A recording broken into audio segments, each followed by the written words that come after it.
তো গাইস, আশা করি সকলে ভালোই আছেন। বরবাদের 4 দিনের বক্স অফিস নিয়ে আলোচনা করব। তো তারপরেও এখন আমি চতুর্থ দিনের বক্স অফিস নিয়ে কথা বলবো।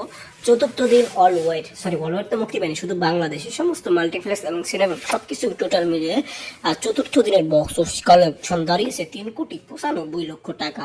তবে বাকি 3 দিনের থেকে একটু কম হয়েছে, তবে অসুবিধা নাই। কিন্তু 2 দিন মিলে কত টাকা হয়েছে জানেন? জানেন আপনারা? জানেন? মাথা নষ্ট হয়ে যাবে। এই 4 দিন মিলে গোর্স অফিস কালেকশন হয়েছে 16,05,00,000 টাকা গোর্স কালেকশন। এখন যদি গোর্স কালেকশন যদি নাই ধরেন, নেট কালেকশন যদি ধরেন, তাও কমসে কম 12 কোটি টাকা, 12 থেকে 13 কোটি টাকা। আর গোর্স কালেকশন 16 কোটি টাকা। তো বরবাদের গতিতে আগায় যাচ্ছে। বরবাদ যে বক্স অফিসে তাণ্ডব ছড়াবে এটা বোঝাই যাচ্ছে। থ্যাংক ইউ পুরো ভিডিওটি দেখার জন্য। আর সাবস্ক্রাইবটা করে দিন, ঠিক আছে? আর 1 লাইক।